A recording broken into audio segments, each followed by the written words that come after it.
ما ان تمسکتم بہی لن تضلوا بعدی، اے لوگو میں تمہیں چھوڑنے والا ہوں. ہاں، ما ان تمسکتم، وہ چیزیں جن کے ساتھ اگر تم تمسک کرو یعنی لازم پکڑے رہو انہیں، لن تضلوا بعدی، میرے بعد گمراہ نہیں ہوگے.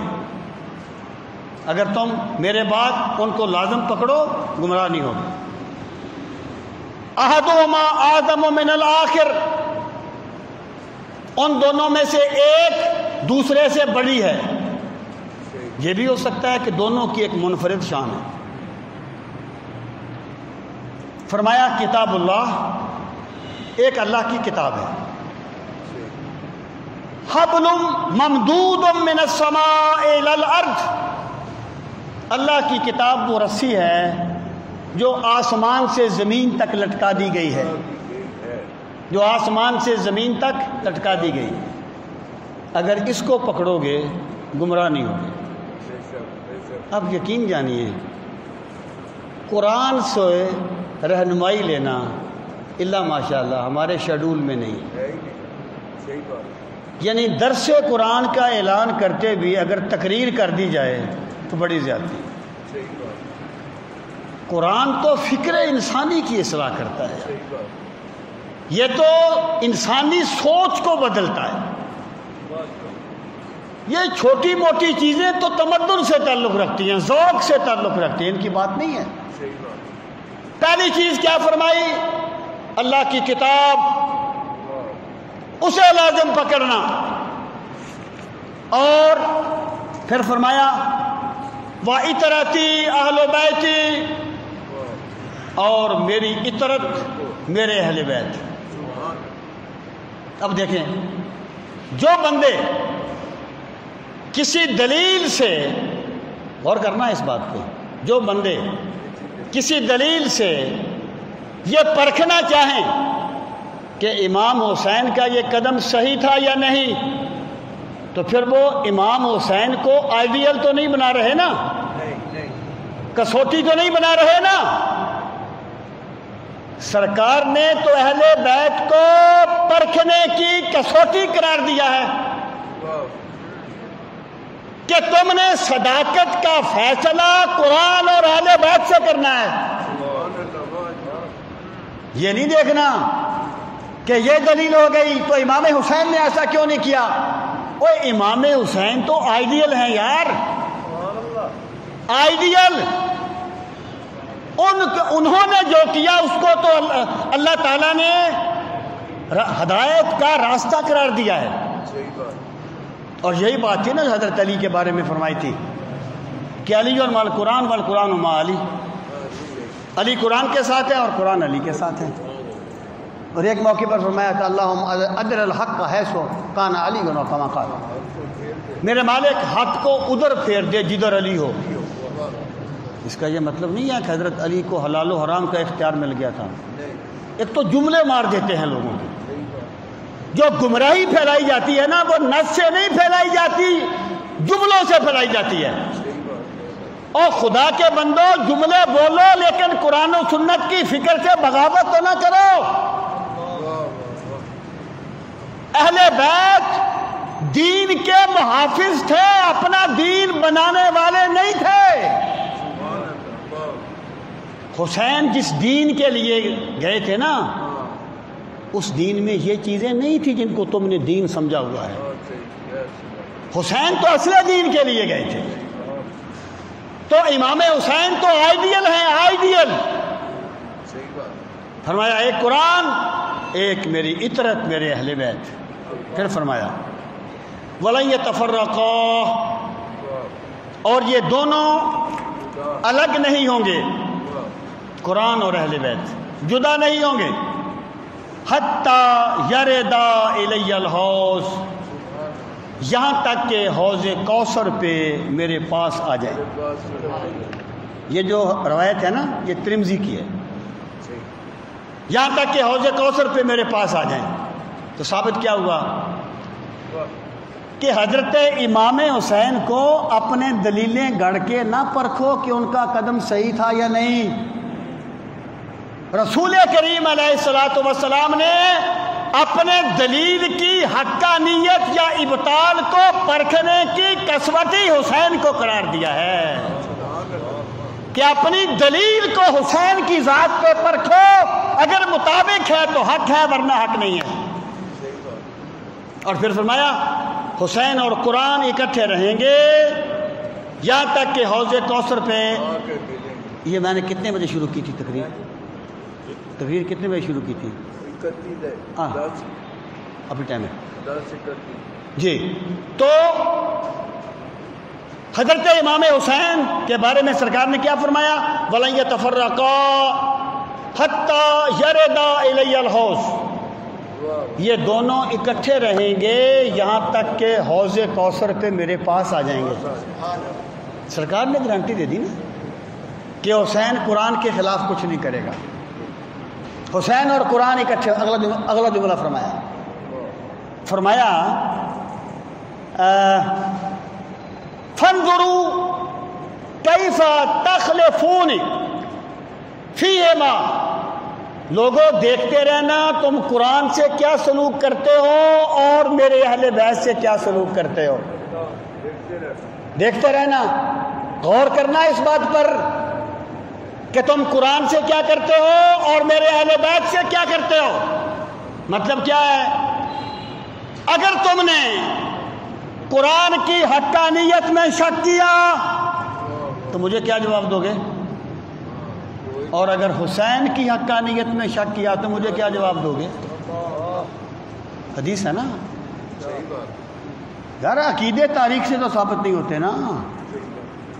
حدیث پاک جب آ جائے باقی سب چیزیں دری کی دری رہ جاتی ہیں۔ اگلی حدیث سنیے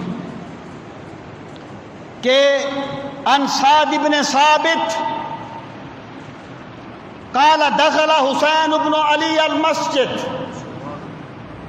حضرت سعد ابی ثابت فرماتے ہیں، یہ بھی ایک صحابی، کہ دخل حسین بن علی المسجد، کہ حضرت امام حسین مسجد میں داخل ہوئے۔ یہ کئی بندے مسجد میں داخل ہونا نا اپنی عظمت کی توہین سمجھتے ہیں، استغفر اللہ۔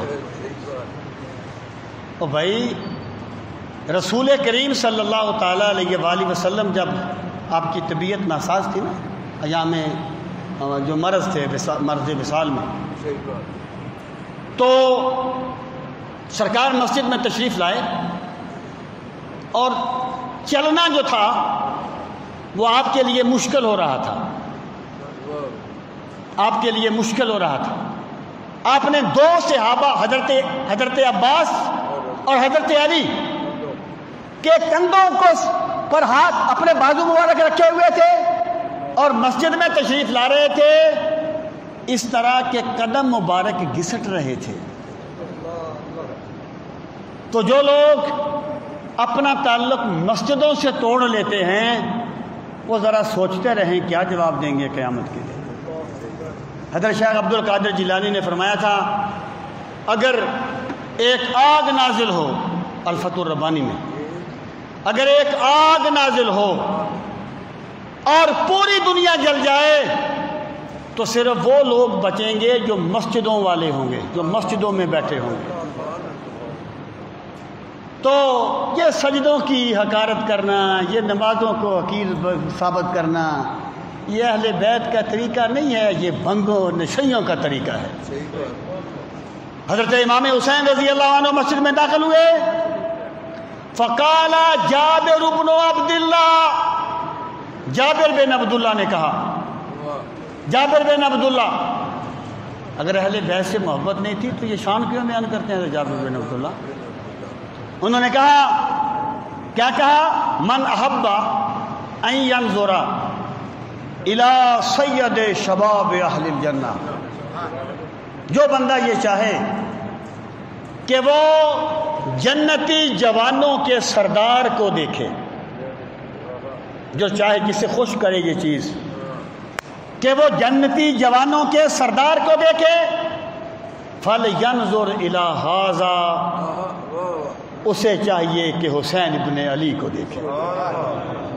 پھر جابر کہتے ہیں یہ بات میں ویسے نہیں کہہ رہا، یہ جنتی دوزخی ہونے کے فیصلے، ایک تو ہوتا ہے نا ایک عمل کے بارے میں کہہ دینا کہ یہ عمل جو ہے کہ بندے کو دوزخ ملے گی، یہ الگ بات ہے۔ انفرادی طور پہ کسی عمل پہ کوئی بشارت دینا، بندے کے بارے میں جنت کی بشارت دینا، یہ صرف ایک ذات کا منصب ہے اور وہ سرکار مدینہ کی ذات ہے۔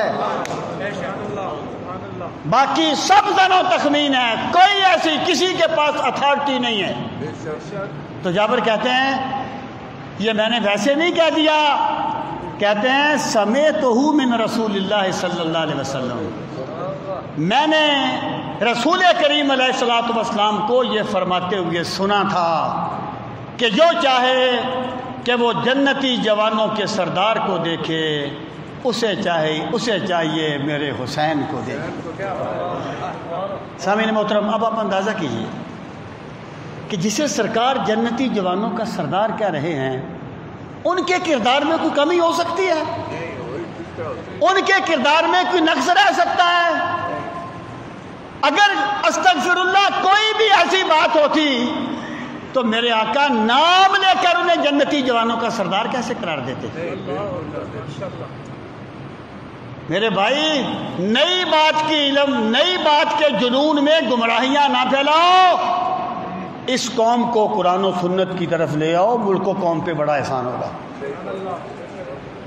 سامعین محترم، اب میں ایک بات کر کے اپنی بات کو ختم کر رہا ہوں۔ یہ صرف میں نے 4 حدیثیں پڑھی ہیں، تو یہ بہت سی حدیث ہیں امام حسین کی شان میں۔ ایک بات میں اور آپ کو عرض کرنا چاہتا ہوں کہ علامہ ابن حجر عسقلانی، وہ بھی ایک حدیثی ہے، علامہ ابن حجر عسقلانی لکھتے ہیں، ان کی ایک کتاب ہے تہذیب التہذیب رجال پہ، اعلام پہ، کہتے ہیں جب رسول کریم صلی اللہ تعالیٰ علیہ وآلہ وسلم کی طبیعت مبارک ناساز تھی، آپ بیمار تھے، مرض وصال تھا، تو سیدہ فاطمہ الزہرا رضی اللہ تعالیٰ عنہ السلام علی ابیہا و علیہا آپ کی بارگاہ میں حاضر ہیں۔ عرض کی یا رسول اللہ صلی اللہ علیہ وسلم ہازان ابنا کا، یہ آپ کے 2 بیٹے ہیں، یہ آپ کے 2 بیٹے ہیں، فورثہما، انہیں کوئی اپنی میراث دیجیے، یہ آپ کے 2 بیٹے ہیں، انہیں کوئی اپنی میراث دیجیے۔ سیدہ پاک دنیا کی دولت لینے نہیں گئی تھی، وہ دنیا کی دولت کا سوال نہیں کر رہی تھی، ان کا مطلب یہ تھا یا رسول اللہ یہ آپ کے بیٹے ہیں، انہیں اپنے فیضان سے مزید نواز دیجیے۔ پھر سرکار نے کیا فرمایا؟ سرکار نے فرمایا اما الحسن فلہ ہیبتی و سوددی، حسن کو میں اپنا جلال دیتا ہوں۔ خدا کی قسم حسن ڈرنے والے نہیں تھے، حسن ڈرنے والے نہیں تھے، حسن تو میرے نبی کے جلال کا مظہر تھے۔ امام حسن نے جو کچھ بھی کیا ڈر کر نہیں کیا، میرے نبی نے پہلے انہیں بشارت دے دی تھی، وہ اس بشارت کا مصداق تھے۔ اما الحسن فلہ ہیبتی و سوددی، اور حسن کو میں اپنی ہیبت دیتا ہوں، اپنا جلال دیتا ہوں اور اپنی سرداری دیتا ہوں۔ میرا حسن سردار ہے، ہر حال میں سردار ہے حسن۔ اور پھر فرمایا اما الحسین فلہ جرأتی و جودی، حسین کو میں اپنی جرأت دیتا ہوں،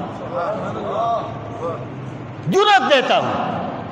یہ کربلا میں جو کچھ ہوا نا، چھوڑ دیں افسانوں کو، ایک گھر میں کوئی 100-150 سال کا بزرگ بھی فوت ہو جائے نا، ہاتھ پاؤں کانپ جاتے ہیں، ہمت نہیں ہوتی۔ کتنا دلیر تھا میرا حسین، ہاتھوں میں علی اصغر کو تیر لگا، حسین کے پائے استدلال میں لغزش نہیں آئی۔ اکبر کا لاشا اٹھایا، قاسم کا لاشا اٹھایا، میرا حسین صبح سے شام تک لاشیں اٹھاتا رہا، اور پھر کس جواں مردی سے میدان میں گیا۔ شاہ نصیر الدین گولڑوی نے کہا تھا، غل اٹھا کہ گلے باغ بطول آتا ہے، مرحبا مرحبا دین شہادت کا رسول آتا ہے۔ اگر شہادت کا کوئی دین ہوتا نا تو اس کا رسول حسین ہوتے۔ میں جی عرض کر رہا ہوں، حضرت امام حسین کو سرکار نے کیا دیا؟ اپنی جرأت۔ یار ایک انسان ہے، وہ حفیظ جلندری نے کہا تھا، لباس ہے پھٹا ہوا، غبار میں اٹا ہوا، تمام جسم نازنی چھدا ہوا کٹا ہوا،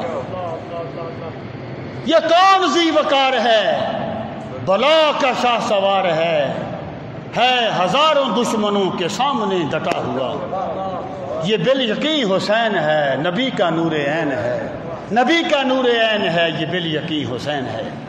یہ جو شجاعت تھی نا، یہ رسول کریم علیہ الصلوۃ والسلام کی شجاعت کا فیضان تمام تھا۔ اور حسین کو میں اپنی شجاعت دیتا ہوں، اور حسین کو میں اپنی سخاوت دیتا ہوں۔ جود کہتے ہیں سخاوت کو۔